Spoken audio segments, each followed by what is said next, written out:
Welcome welcome welcome सभी का एक बार फिर से गांव से स्वागत करता हूँ। गांव वाले अपने घर से स्वागत करता हूँ। दोपहर की तपती धूप में आया दोस्तों 100 किलोमीटर और डिहाइड्रेशन जैसा माहौल था। बीच में 3-4 बार मुझे गन्ने का जूस पीना पड़ा, बहुत सारा पानी, तब जा कर के थोड़ा रिहाइड्रेट हुआ। तो कोई मूड नहीं था आज वीडियो शूट करने का, ना मेरी हालत थी। पर जब मैं जैसे ही इधर गांव पहुंचा और कमेंट देखे तो उसमें फिर से आपका प्रेम मिला हुआ है। अभी सर्दी गर्मी दोनों है तो ये वायरल। तो कमेंट में आपका बहुत सारा प्यार देखा तो मुझे लगा कि भाई उससे मेरी ऊर्जा बदल गई और मुझे उत्साह का संचार हुआ कि भाई मैं वीडियो को शूट करूंगा मेरे परिवार के लिए, मेरे यूट्यूब। दूसरा दोस्तों, अभी मेरे लिए अच्छा ये काम हुआ है कि पहले तो मेरे को सब्जेक्ट मैं तय करता था और बोलता था, अभी तो कमेंट में ही बहुत सारे सब्जेक्ट मिल जाते हैं। तो आप कमेंट करोगे तो आपके कमेंट के ऊपर वीडियो निश्चित बनेगा। देर लग सकती है एक आध वीक, क्योंकि काफ़ी सारे वीडियो मेरे शेड्यूल होते हैं। तो वीडियो शेड्यूल होने के कारण क्या होता है कि आपका जो सब्जेक्ट है वो आप जब कमेंट करते हो इसके एक आध हफ्ते में या एक आध वीक में, पर ज़रूर ज़रूर ज़रूर उसके ऊपर वीडियो ज़रूर बनेगा। हाँ, आपका सब्जेक्ट ठीक होना चाहिए। फिर कोई ऐसा सब्जेक्ट है कि जिसकी कोई उसके ऊपर हम बात नहीं करते हैं, ना हमारी एक्सपर्टी है, तो फिर उसको नहीं बनाएंगे। पर ज़्यादातर वीडियो बनेंगे। अगर ये अध्यात्म के बारे में है, लाइफस्टाइल के बारे में है, ट्रैवलिंग के बारे में है, तो निश्चित वीडियो बनेगा। तो आपको वेट करना है और आपको चैनल को सब्सक्राइब करना है, प्रेस बेल आइकॉन। तो उससे क्या है, आपको अपडेट मिलेगा। तो आपका जो कमेंट वाला वीडियो है जब आएगा तो आपको, वरना काफ़ी बार ऐसा होता है कि आप कमेंट में बोलते हो मैं बनाता हूँ, पर फिर आपको पता ही नहीं होता है कि मैंने उसके ऊपर वीडियो पोस्ट किया है। तो please subscribe and press bell icon. एक मेरे सब्सक्राइबर ने मुझे पूछा है कि भाई अगर जन्म मरण के बाद पुनर्जन्म नहीं है, रीबर्थ नहीं है, तो फिर मोक्ष क्यों? मोक्ष की कल्प ये जो बातें है, तो फिर तो मतलब कोई मतलब ही नहीं बचता है मोक्ष पाने का, जब कुछ है ही नहीं।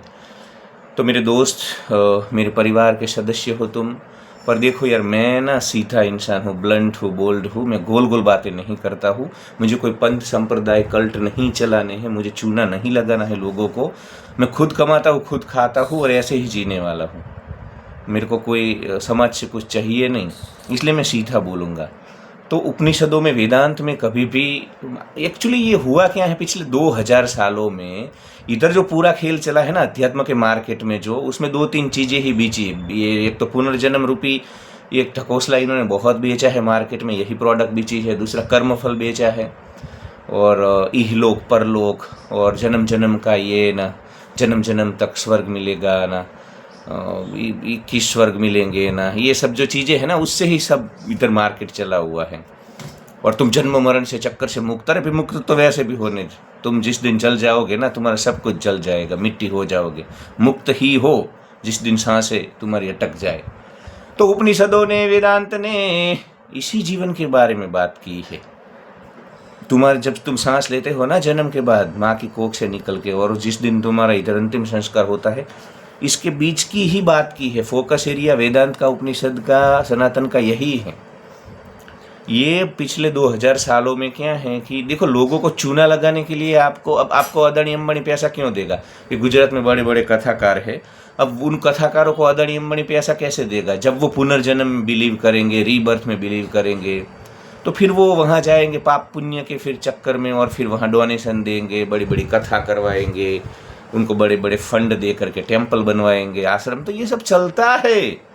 और ये मार्केट इतना सजा हुआ है पुनर्जन्म का कि स्वयं आचार्य रजनीश ओशो को भी इधर आकर के इसी ढकोसले, शुरू में आप आचार्य रजनीश को सुनो, जब माँ आनंदशिला इनको बड़ौदा में मिली थी, और तब जब शुरुआत के जो लेक्चर है इनिशियल, उसमें वो ये सब बातें नहीं कर रहे हैं पुनर्जन्म और ये सब, वो बड़े ही रैशनल थे।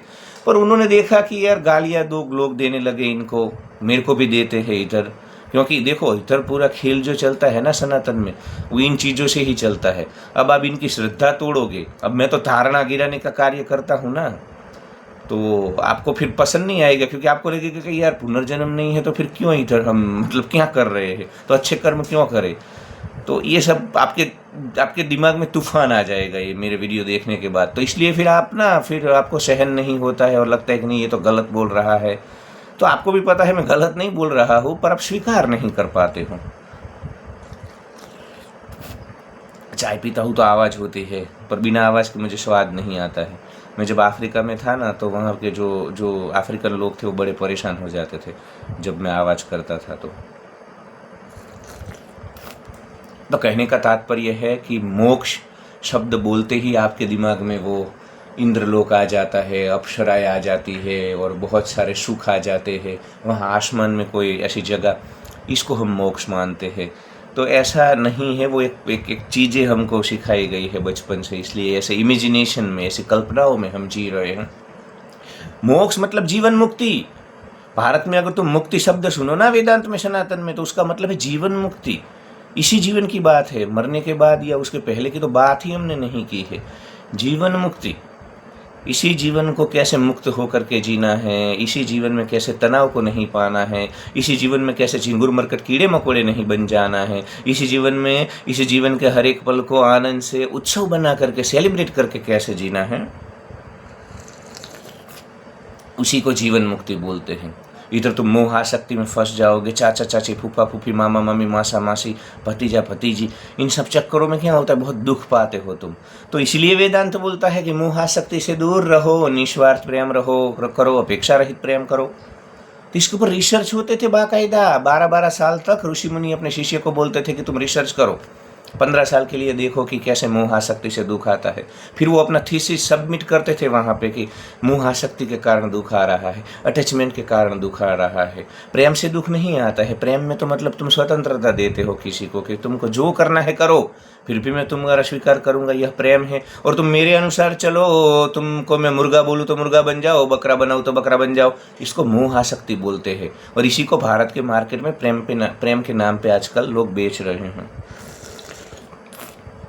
तो कहने का तात्पर्य है कि वेदांत ने, सनातन ने जीवन मुक्ति के ऊपर बात की है। मोक्ष मतलब वो नहीं।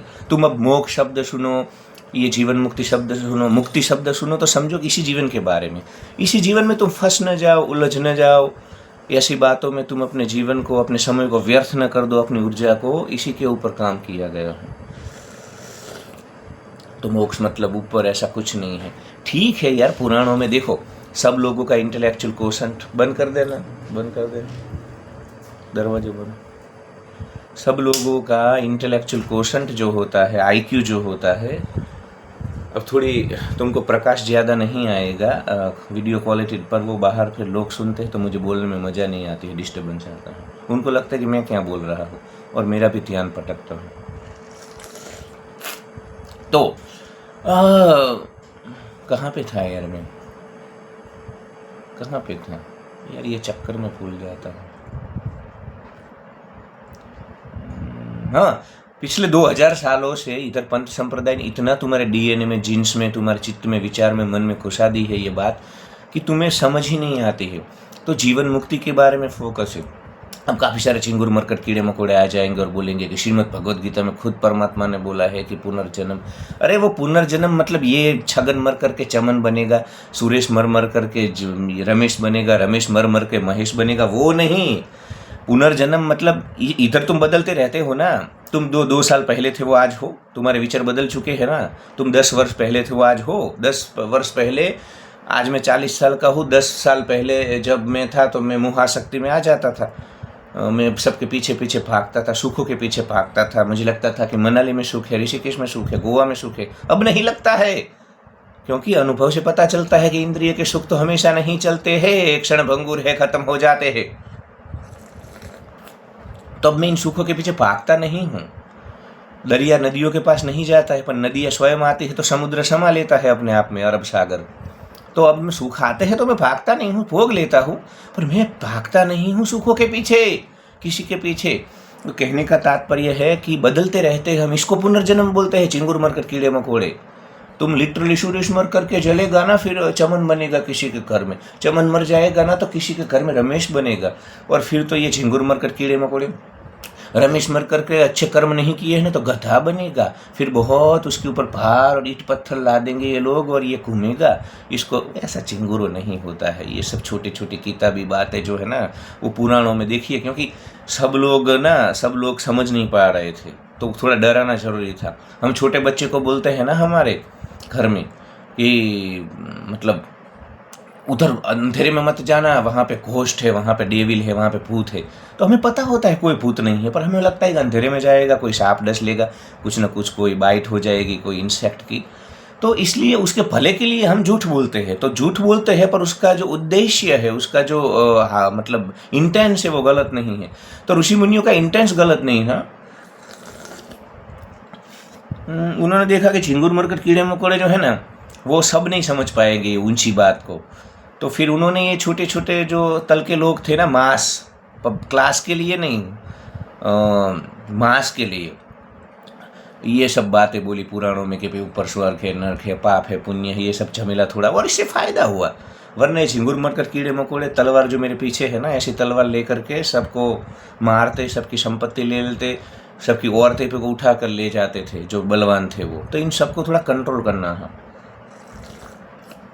तो ठीक है, देखो वेदांत में सनातन में सत्य मतलब ऐसा नहीं है झिंगुरो मरकटो कीड़ो मकोड़ो।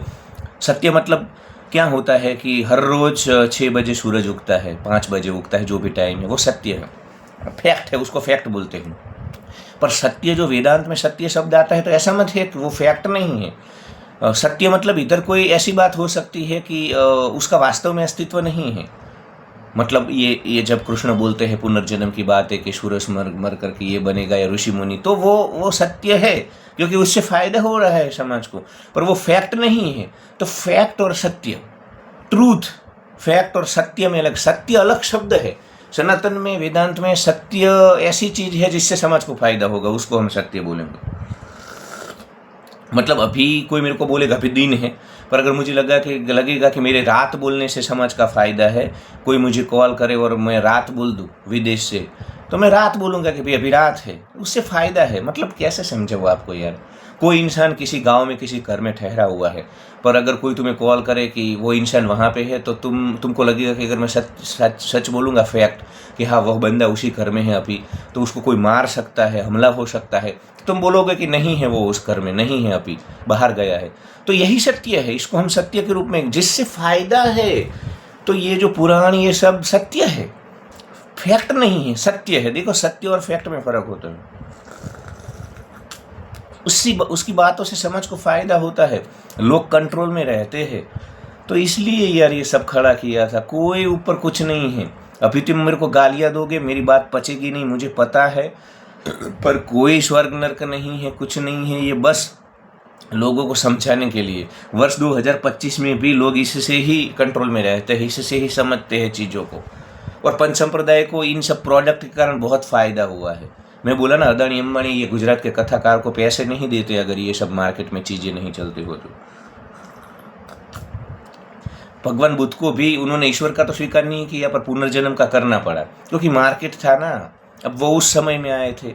अब आपको देखो जब ये हमारे श्रील भक्ति वेदांत प्रभुपाद अमेरिका गए ना हिप्पी लोगों के बीच, तो थोड़ा उनके सीधा जा करके आप बड़ी बड़ी बातें उनके जैसा बनना पड़ता है आपको, उनकी बातों को मानना। हाँ भाई कि भाई आप तो मज़े करते हो, हिप्पी लोग, आप नहाते नहीं हो, आप तो सुखों में हो, इंद्रियों के आहार निंद्रा भय में हो, eat drink and B Mary में हो, यही सत्य है, ऐसा बोलना पड़ता है।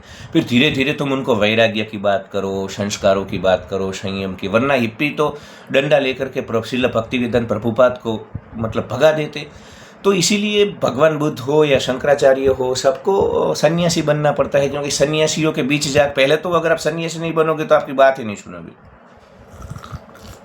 इनको अहंकार होता है कि भाई हम महान हैं और हम सब जानते हैं, तुम तो पतित संसारी हो। ऐसा माहौल था जब ये शंकराचार्य आए, तो उनको सन्यास लेना पड़ा। वेदांत में तो वैदिक परंपरा में कहाँ सन्यास था? ब्रह्मचर्य आश्रम था, वानप्रस्थाश्रम, गृहस्थाश्रम, फिर वानप्रस्थाश्रम और फिर सन्यास था। पर चूंकि बौद्ध साधु थे सब, तो उनकी बात ही नहीं सुनते, उनको सीधा मतलब ख़त्म ही कर देते। तो फिर उनको उनके जैसा बनना पड़ा। पहले आप जिन लोगों के बीच में जाकर के आपको आपकी विचारधारा का प्रचार करना है तो उनके जैसा बनना पड़ता है, उनकी बातों का स्वीकार करना पड़ता है। तो इसीलिए भगवान कृष्ण को और ये इनको थोड़ा बहुत ये सब बोलना पड़ा, क्योंकि मार्केट में ये सब चीज़ें थी।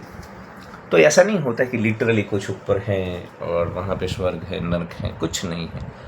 इसी जीवन के बारे में उपनिषद तो, पर ये उपनिषद के बाद ये झिंगुर मरकर कीड़े मकोड़े समझे नहीं ना, इनका कोई लेवल नहीं था उपनिषदों को समझने का, अहम ब्रह्मास्मि की बात को समझने का।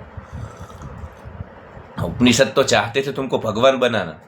आचार्य रजनीश भी बोलते हैं कि साले मैं तेरे को भगवान बनाना चाहता था, पर तू भगवान बना ही नहीं, तू झिंगुर मरकर कीड़ा मकोड़ा।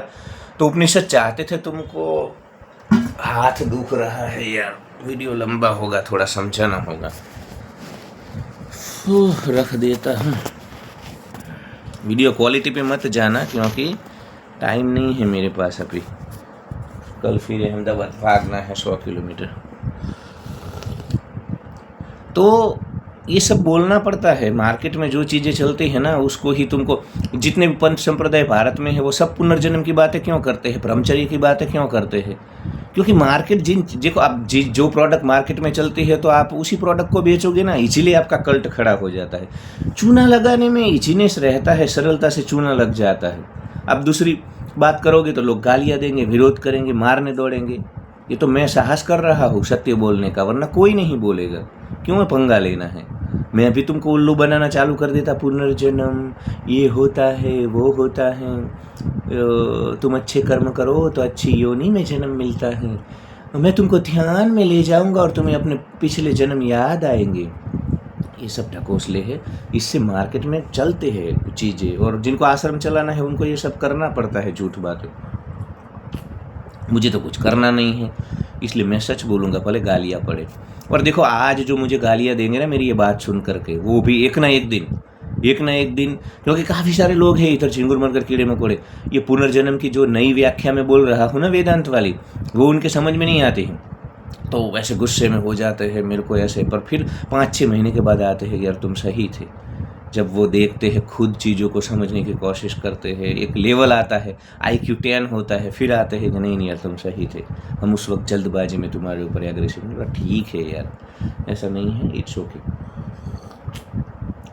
तो और ये भी थियरी है, चिंगुरो मरकटो कीड़ो मकोड़ो, मैं ऐसा नहीं बोल रहा हूँ कि मेरी बात सच है।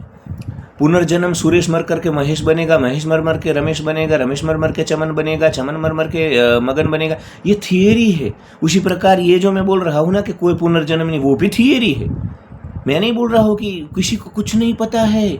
चिंगुरो मरकटो कीड़ो मकोड़ो, इस खेल को समझा ही नहीं जा सकता। छोटे दिमाग से, छोटे विचारों से, ये शरीर से, ये तुम दूरबीन लेकर के चंद्र ऊपर देख पाओगे? दूरबीन की क्षमता ही नहीं है। जो बाइनोक्यूलर होता है वो 2 किलोमीटर देख पाता है, 5-10 हज़ारों किलोमीटर नहीं देख पाता है। तो इस खेल को समझने की कोशिश मत करो। मेरी बातें तुमको ठीक नहीं लगेगी, पर यही सत्य है।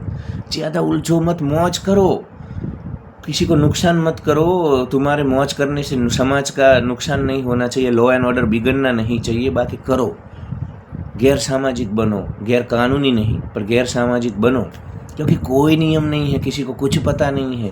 एक ही चीज़ सत्य है कि किसी को कुछ पता नहीं है और कभी पता चलेगा नहीं, क्योंकि ये छोटे मन, छोटे शरीर, छोटे विचार से ज़्यादा तुम नहीं समझ। जितना हो सकता है उतना उपनिषद में हो गया। अहम ब्रह्मास्मि, तत्वमसि तक हो गया। अब इसकी लिमिट है ना, दूरबीन 2 किलोमीटर देखेगा, फिर नहीं देख पाएगा। तो तुमको वो 2 किलोमीटर में जो दिख रहा है उसमें ही अपना खेल चलाना पड़ेगा। तो इससे जो हो सकता था वो हो चुका है, अब ज़्यादा उलझो मत।